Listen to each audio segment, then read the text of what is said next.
connect, serve, and grow is what you can expect at the House of Reconciliation. Leadership, community, education, wellness, and participation is part of our plan for your spiritual growth and success.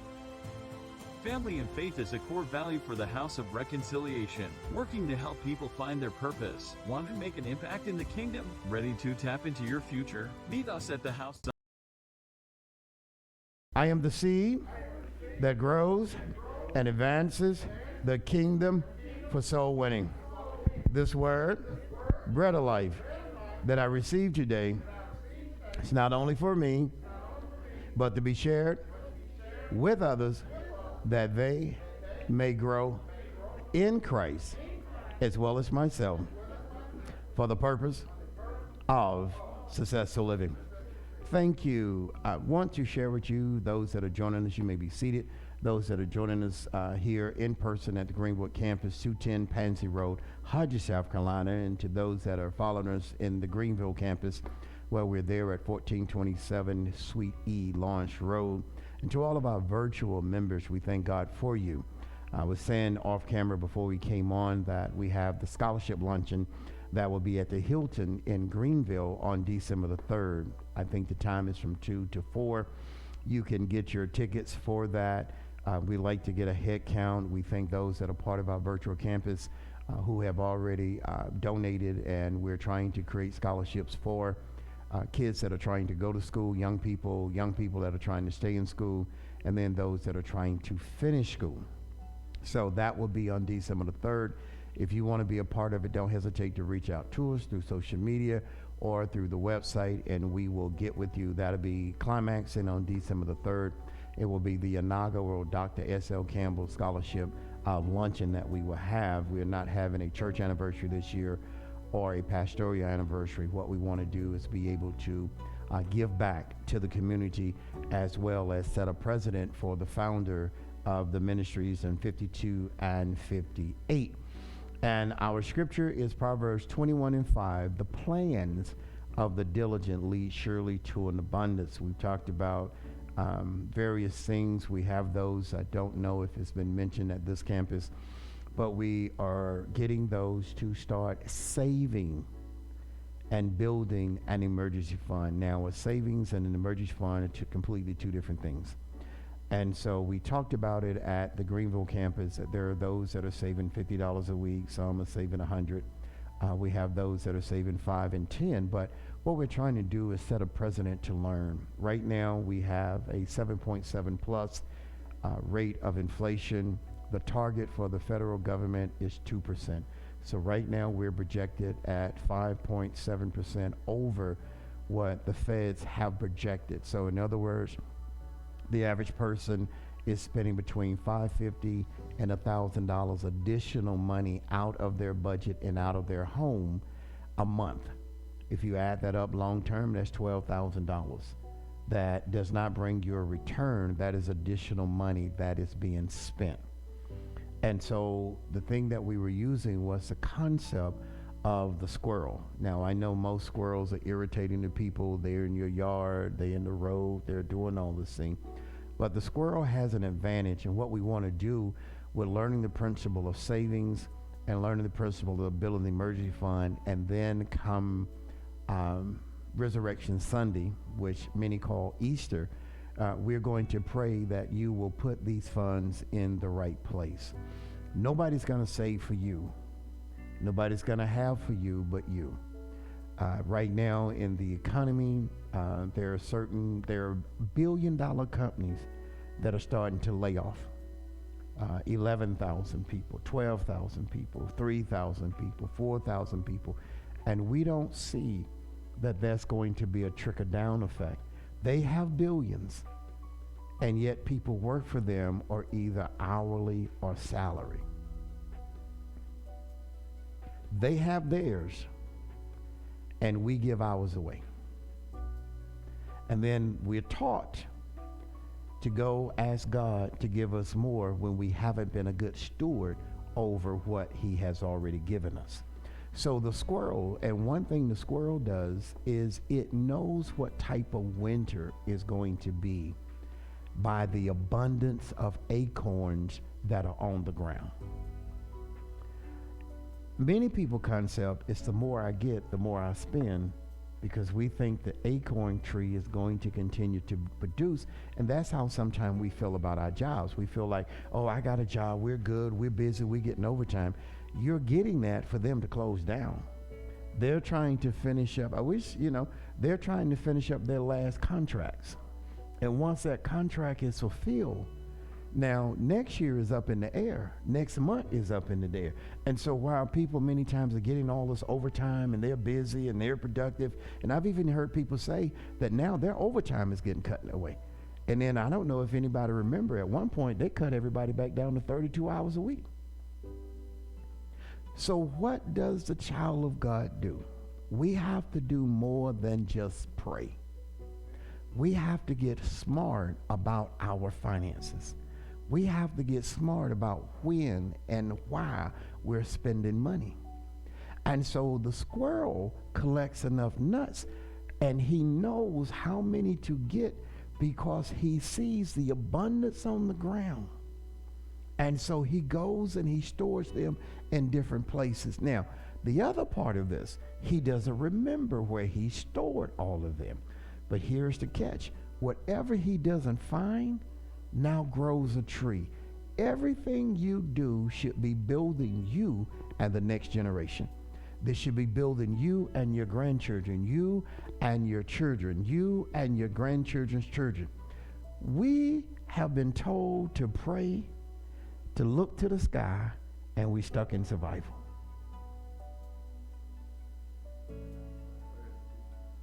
And we've been told to fast. But do you not know, when the Bible talks about that he will supply your needs, do you not know everything you need is already in the earth? See, people tell you to look up and look for a miracle and look for a blessing. Those are not retainable. And those are not producers. Miracles happen, yes they do. Blessings come, yes they do. But a seed will produce for decades. Can I give you an example? Anybody in here ever ate a Brazilian nut? They're hard to crack, right? Do you not know that it's against the law in Peru and Brazil, and it's one other country, to cut down a Brazilian nut tree? And most trees that are producing are over 100 plus years old. And they produce in a ball, kind of like a soccer ball or grapefruit. And they will not let machines go in there and harvest them. Some of you have black walnut trees and things in your yard, and y'all ain't doing nothing with them. Do you know how much a pound of Brazilian nuts costs? $18 to $21 a pound. Do you know the industry of Brazilian nuts? See, we're looking for something to drop from the sky. We're still looking for manna. And God says, I'll supply you need. And this is something that's not going to really catch on to maybe middle of next year. Everything you need is beneath your feet. The Brazilian industry for nuts alone that are harvested with a machete and they break them up, $50 million a year. I see people when I go to the farmer's market that now, and I asked the guy, I said, already? He knew exactly what I was talking about. Pecans. How many of you all have pecan trees and not selling the pecan? And pecans are going for $8.99 a pound. And y'all just running over them with the lawnmower. Yeah, see, man, these pecan trees are getting money. And somebody is gathering them. And I said, man, already? He said, yeah. And guess where he said he got them from? His mother's house. She's had a pecan tree out there for years. And we don't care. And he's going, and he's an older guy, I think probably in his 70s. He's gathering them up, taking them to get, and it's so many people coming to do it, they have to have appointments to crack pecans. So once they're cracked and you put them in the bag and you weigh them, now you're selling them for $8 and $10 a pound. And folks still looking in the sky. when everything you need is beneath your feet.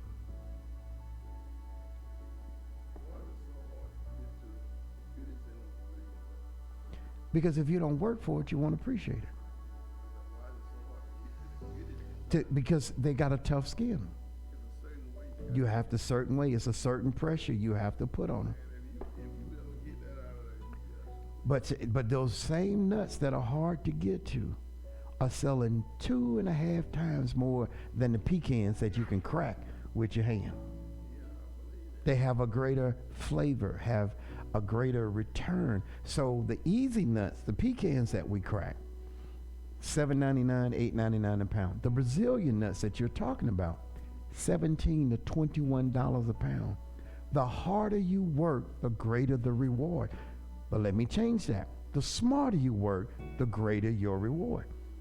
See, we are so tired into our jobs that we've never, and I'm going to say this is going to be a little tough.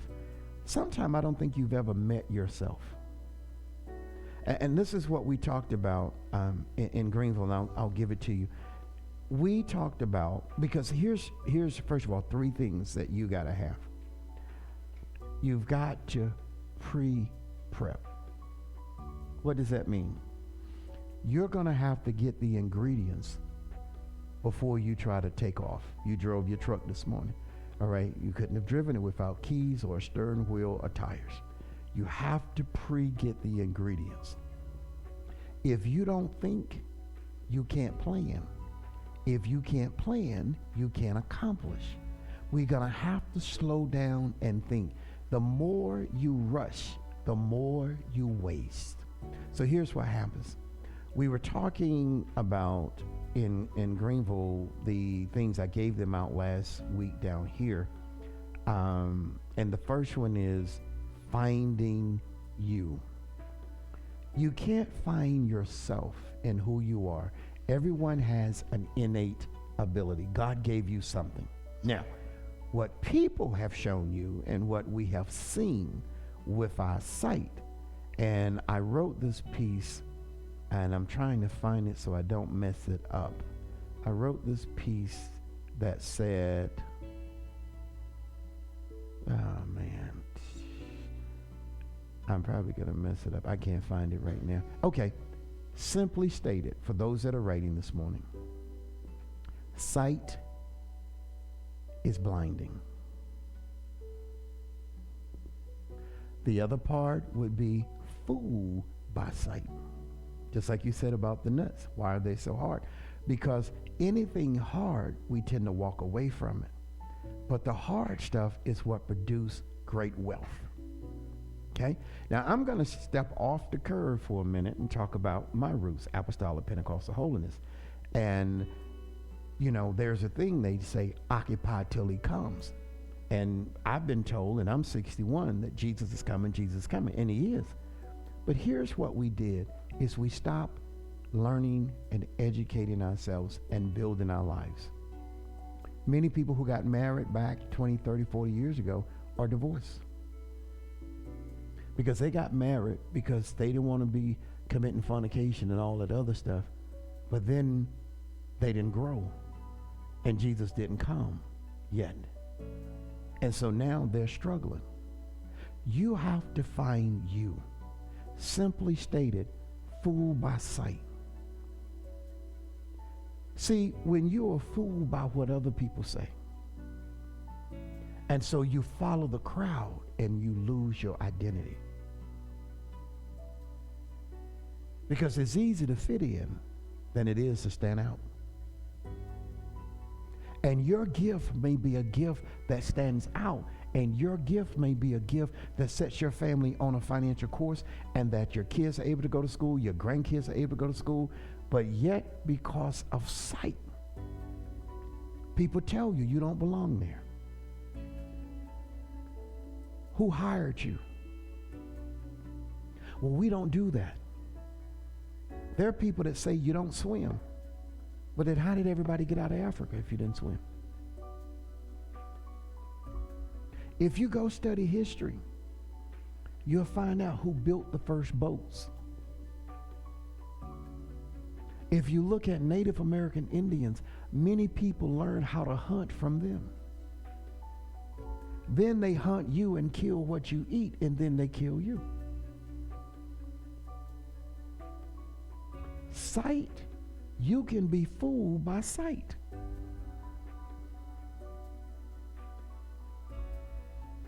You have to learn to take what you have and make it do more than what it's supposed to do, so you can get more to do more of what you're supposed to do. So here's what it says. There's a cure for that. If you don't have a plan, you're subject to somebody else's plan. You need to have a plan for yourself. And that plan is not stuck for just having a job. You've got to find yourself. What are your gifts? Well, I don't believe I have any gift. I'm just a worker. Then don't be trying to live upstairs when you got a basement kind of mind. If you don't want the pressure, then don't accept the opportunity.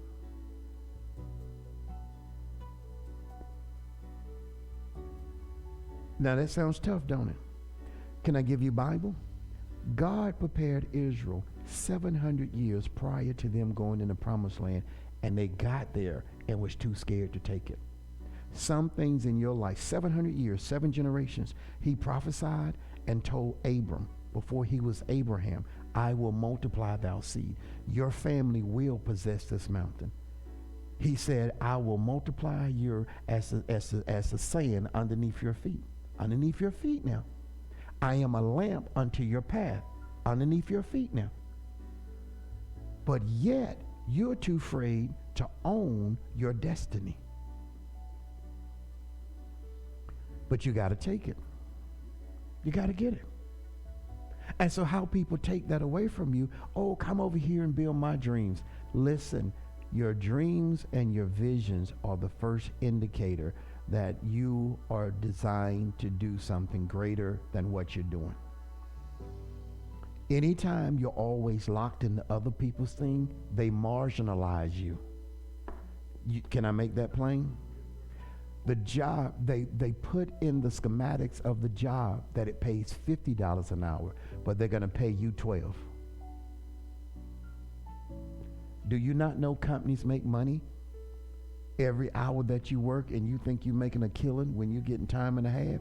They've already projected that job that they say to pay $12 an hour. In the books, they have that job projected at $55 an hour. So every hour you're working, they're getting paid for nobody working. Because they're not going to pay you. What? Can I make it plain to help somebody out? Most of you all get a annually raise, right? Every 6 months, how? But the companies say they're not making money. And see, most people want to quit their job and go somewhere, and you've been on there 8-10 years and you're making whatever you're making, and then you want to go somewhere and start over with somebody new and make the same amount of money. The only reason you got that money was tenure. But your company has a higher number. And this is the number that they sell to stakeholders and investors, or what it's going to take to run the company. So let's say it takes 100 people in your department. They're going to run that department off of 30 people. But their stakeholders are investing for 100. You see what I'm saying? So where you're making 12, they're making 50 and 55 and keeping the benefits, because they're still charging the stakeholders and the shareholders for those benefits.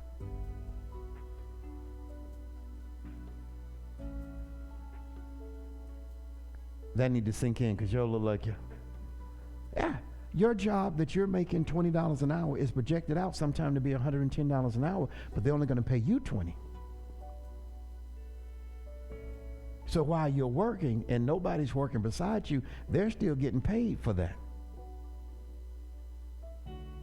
How many times they told y'all to hurry up and we got to get this out? Come on. All the time. I'm in the rural area. I'm in the country. I'm on time. You see what I'm saying? We got to get this out. We got to make this line. Yes, and after that, they don't have a contract for you to come back on Monday. You got to get what you can get, though. No. You got to build what you're supposed to have. Well, it's for them giving you Yeah. what you work for. Yeah, But see, here's the whole point. You work for them until you build your own. God said, I will bless your hands. But see, here's where they get you. They make you think their ice is colder. Because you know what they do? Can I tell you how they bait us? Retirement. You've been with your company how many years? Ain't nobody else in here going to be able to be somewhere there. How long were you with your company? How long were you when you worked? How long? 30 years. Let me tell y'all something right now.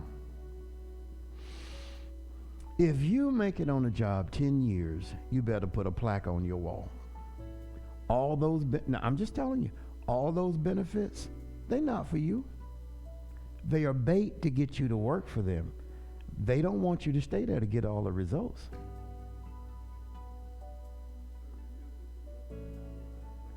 But let me tell you something. Let's think of it a different way. You got a good point. Let's think of it a different way. In the South, you can start working at 15. Do you know what that really says? You received 50 years to work in the workforce, and not 1 year did you work for yourself. Stick with me. So you've been working since you were 15. Now you're 65. You couldn't pay your bills when you were making overtime. So you rushing to retire to be put on a fixed income. Can you tell me what kind of sense that makes?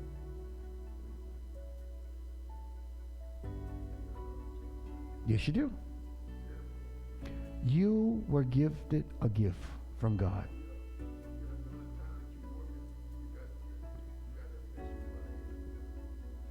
Listen, I'm going to teach you something about that investment, because that's what they tell you, okay? You invest $1 and they going to match you, okay? But then they going to act like they got a loss. Come on, crypto people.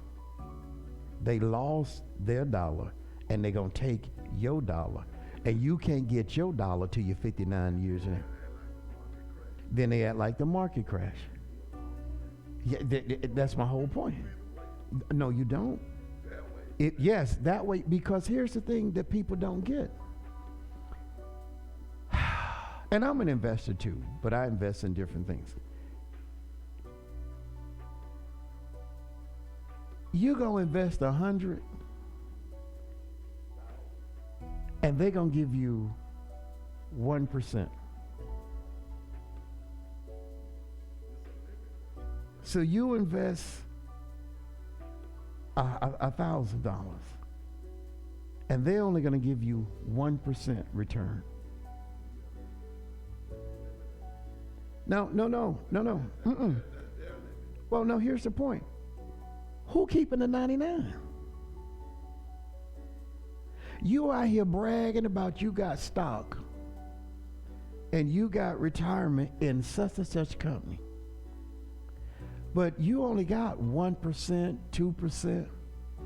They got 98%. So how are you going to have what they have? Have my point. Now, that's my hope. They only go, so no matter how much more you put in, they're gonna crack crypto. Just, FTX something just crashed in the crypto world, and now it's bankruptcy. And here's the thing people don't get. I heard one man say, and it wasn't this particular company, one man say they got the company, follow, I want you to listen for a minute. The company has $7 billion. They're not gonna fail. Can somebody interpret that scripture? That what they're saying? The company has it, but you don't have it. So if somebody gonna lose, you're gonna lose, but the company still has $7 billion in cash. What do you have that's working for you? I don't care if you had a sweet potato truck. If you planted them sweet potatoes, there'll be a whole lot of people buying them right now. Who's gonna get the majority of that money? Hello? Say it loud. You. If you got pecans and walnuts, and I think y'all got black walnuts, am I right? Been out there just generation after I ought to slap you right now in church. Generation after generation. And y'all just running over them and letting them rotten. You can sell those walnuts down at the flea market up on a corner for $15 a bag and take a picture of going to one of these high-end fancy places and tell them and say mine is cheaper than theirs. Who gets the bulk of that money? Y'all saying that mighty weak. Do I know? Yes. Yes. And that's what they want you to do. And I'm glad you said that, because let me give you the last 8 minutes of our being together. Here, and I said my roots, Apostolic Pentecostal Holiness. We were told to occupy till he comes, right? You heard that. You come up in, occupy. Oh, Jesus coming. Oh, Lord, Jesus coming. Occupy till he come. And then so folk, ain't no need of doing nothing. Well, Jesus getting ready to come. Okay. I went back because I don't like excuses. Because I believe if you make an excuse, you're going to make another excuse, then you're going to make another mistake. So I went and I studied the word back in the original Latin. The word occupy. Now watch this, exactly what we were talking about. Now, didn't y'all just say you get more of it? Here is the reason you're working for other people. You don't have nothing to trade but your labor and all the things. I'm not even going to talk about sweet potato pies. Lord, I would say something, but I'm on camera. You be in the kitchen with a chain to your foot. I had you in there baking pies all day. And if I bake another pie. Now I'd be selling them pies for $25 and $30, and people are like, well, it's kind of high for a pie. But here's the problem. It's inflation. You want the pie? Well, I want the pie. Give me my $30. And who gets to keep majority of it? You do. So when I looked up occupy, in the original Latin, it says to continue to trade, profit, and grow. That ain't what they told us in church. They told us to keep everything the same. There wasn't no need of buying a house. There wasn't no need of getting a new car. There wasn't no need of going to school because Jesus coming. And the word occupy in the Bible, and it comes out of Luke, the 19th chapter, and around the 13th verse, he said, because now here's what's going to sting. Didn't y'all just say we get more of it? He said when he gave out the talents, the one that didn't do nothing with his talent, he took it and gave it to the one that 10. God expects his people to profit.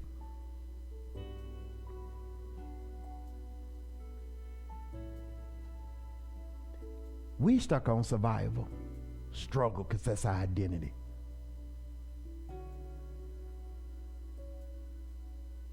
I hope I make it. He's put everything beneath your feet.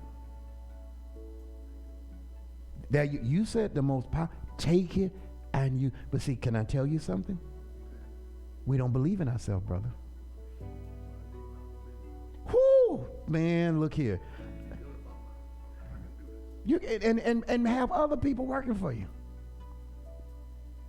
Yes, you got it. So listen, this is the problem, and I was just talking to you about. We get it, and we think can't nobody do it but us. Yes, somebody else can do it.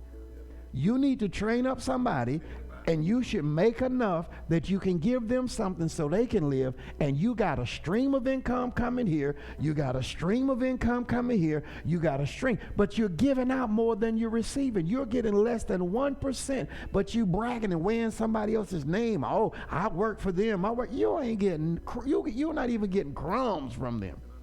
Hmm? You have not because you plan not. I'm seriously, that's what they said. When we came along, you have not because you have. Listen, you can ask all day, but I'm going to tell you, people with money, they ain't giving you nothing. Well, but see, in the Bible, you got to rightly divide the word of truth. God said everything you need is under your feet.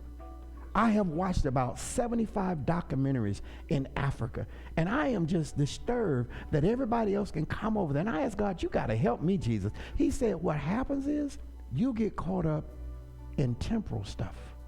You get desperate, and somebody come over and sell you water for your land, but you were too lazy to dig a well. Come on, my well. We grew up with well water. Our big mama had a well. See, everything they needed was right underneath their feet, But nobody wanted to take a chance and dig. How can other people from other countries come and dig in your country and find gold and silver and platinum and diamonds and minerals and then go sell them to the world? Traders.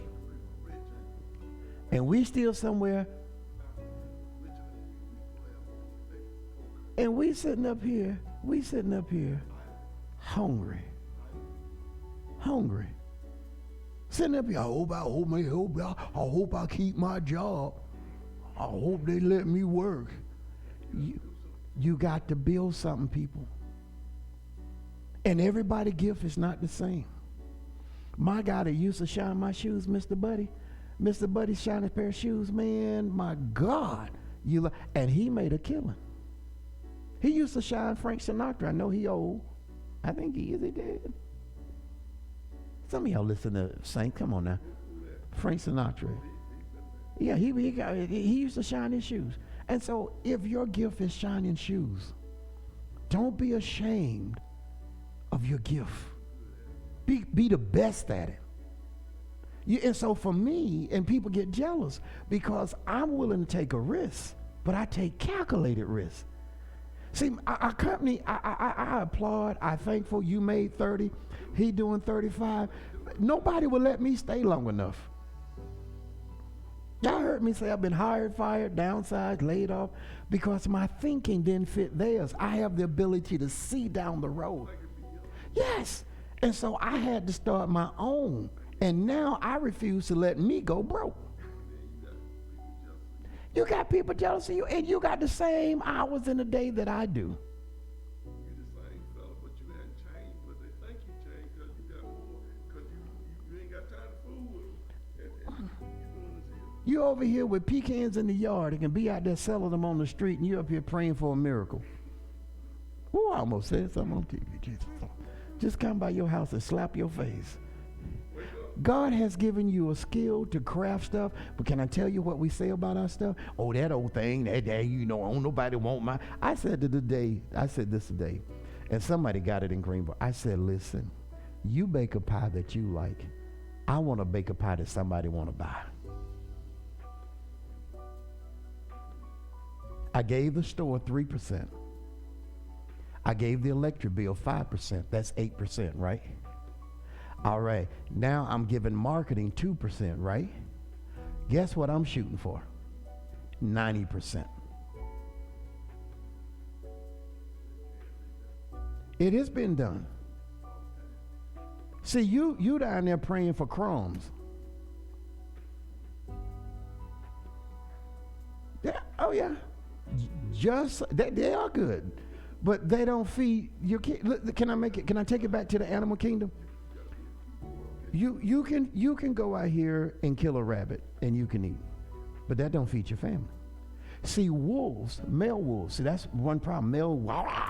Stop all that. If we hunt together, we can bring down bigger prey. If we work together, we can build communities and neighborhoods, and we can have things in grocery stores and stuff. The problem is, we too busy trying to dominate each other. So the closing, finding yourself, there are 3 things. So I wouldn't, I told a friend of mine, and I know I got a beautiful pie baker in the house, but I told a friend of mine, his wife bakes cakes. And I said to her and him, and she's like, I can't get my recipe away. I said, you ain't got to give it away because ain't nobody ever going to know it. Because you ain't selling it to the world. So that recipe gonna die on the back of that napkin that you have had for years.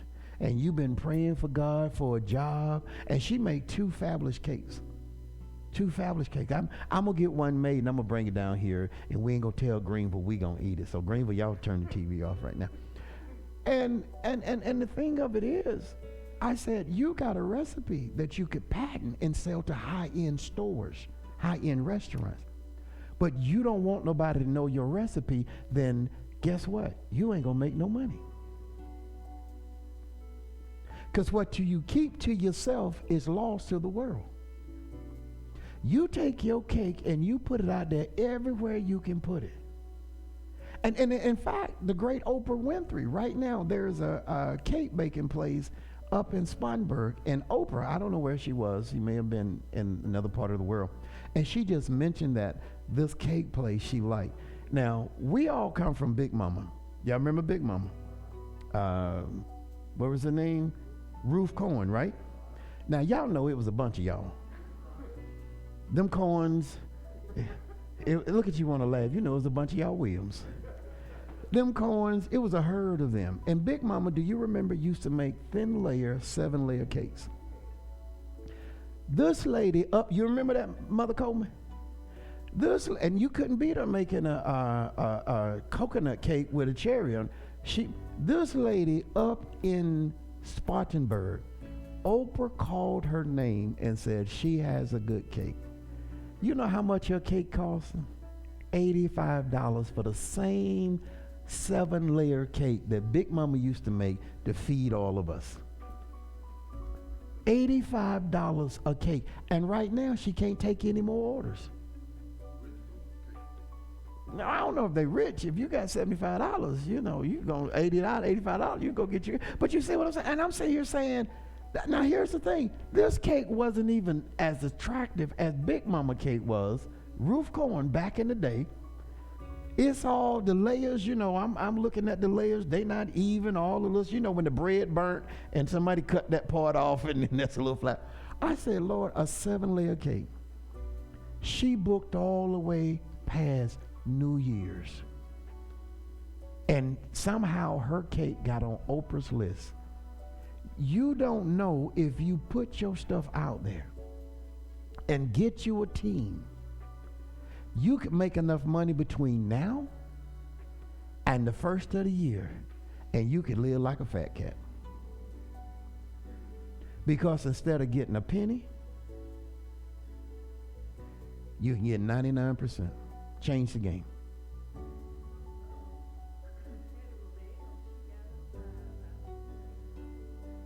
You're going to make me say something on camera. Somebody else say what I was going to say.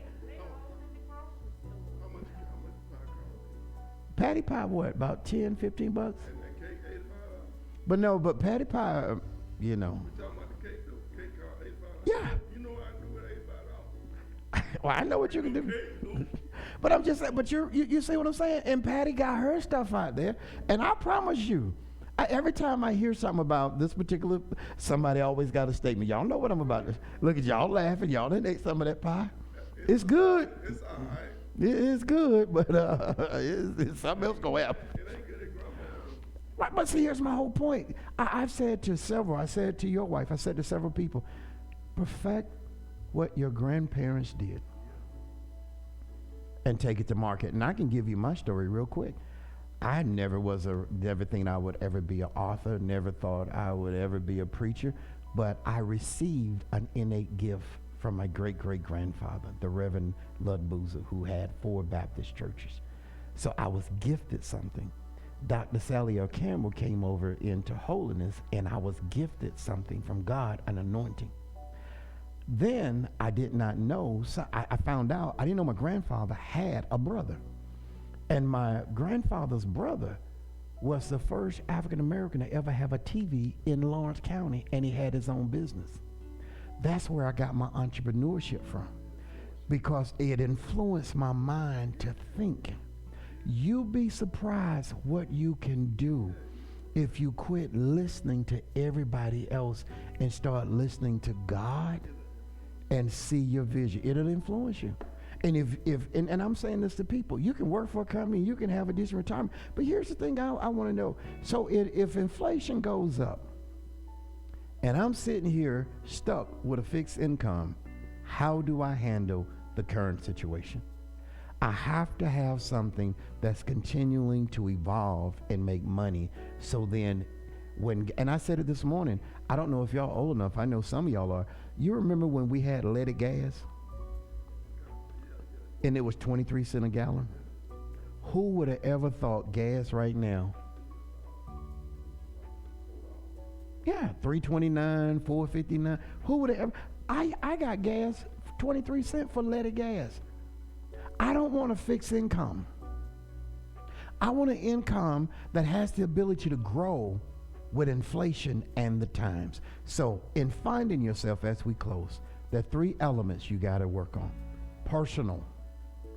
You know, you work for, and this is the thing, you have 50 years in the South to work in the workforce from 15 to 65. That's wonderful. But when do you develop something for you? Even if you can't develop it, can you buy a partnership into it? Can you buy a large portion of it that it will continue? Apartment complexes, duplexes, trailer parks, car lots.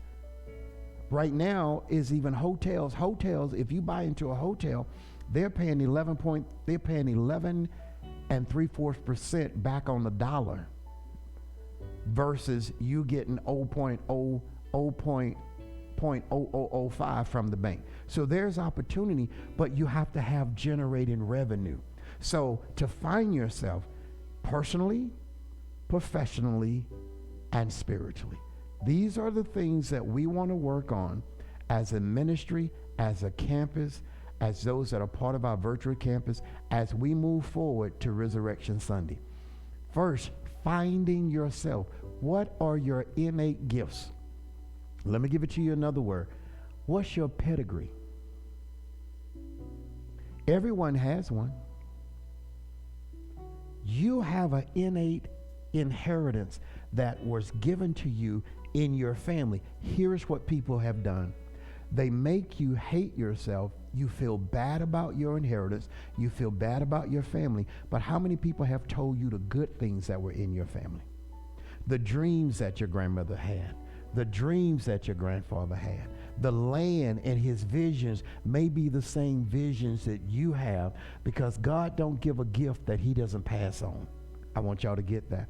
God doesn't give a gift that he doesn't pass on. The gift I have is 3 or 4 generations later. God doesn't give a gift that he doesn't pass on. Somebody's got the gift. Somebody's got Big Mama's hand. Somebody's got Papa ideas. Somebody has Uncle Willie's handyman skills. You have something. And the problem is you're getting a fraction of it. That's why we broke again, and we don't understand. You've got to find out who you are personally. And your gifts may not fit your family. Ask me why. You are more than likely the butterfly in your family, but before you can be a butterfly, you got to walk through the yard as a caterpillar. And when you start to evolve, now you become a light to your family, that there's more to us than just hard work. Yes, sir.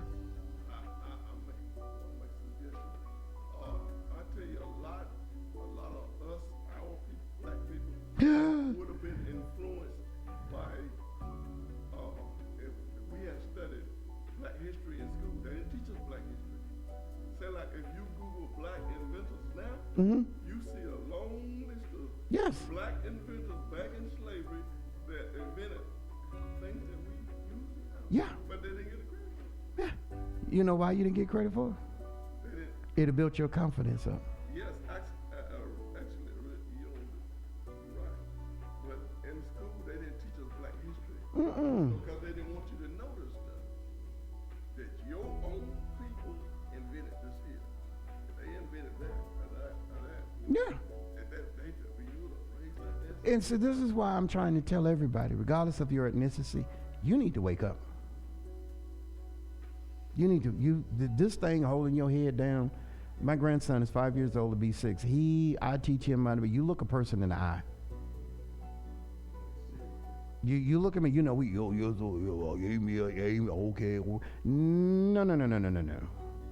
Your grandpa will look a person in it. My grandfather will look a person in the eye. You look a person in the eye and you make sure that you speak in a way that you can be understood. Too much from, and I'll say this, I love my Native Americans. I love the Indians. I love my Native Americans. I don't understand, and you know, of course, I don't know much about the culture, just what that you told, and oftentimes what you told is not what really happened. But you know what? If I got a patch of land, I'm going to make y'all build something on it. See, sometimes things are taken away from you. Yeah. And then you so hung up on what was taken away. And I'm not saying it was taken away rightfully, because now, if you want to tell the truth, there's been a lot of stuff that happened that's under the rug now. Yeah. Why don't you use what you got to get back what you lost?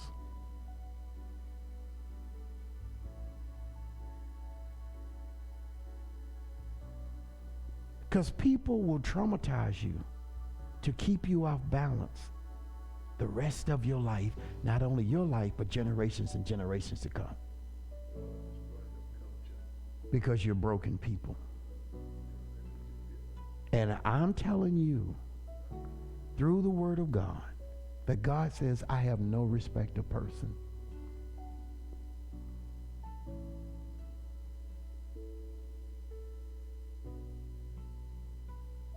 I hate to die and go to heaven, and God says, you didn't do nothing with what I gave you. No. I'm a believer in God. I believe that, listen, the God that I serve, you may think you're going to fight me, but if he start thundering and lightning and sending hurricanes, he may wash your hips away. See y'all soon. So I'm not going to sit here and worry about you coming to my house, because if it get to thundering and lightning, you get hit by, because God will use the elements to stop your enemy. You see?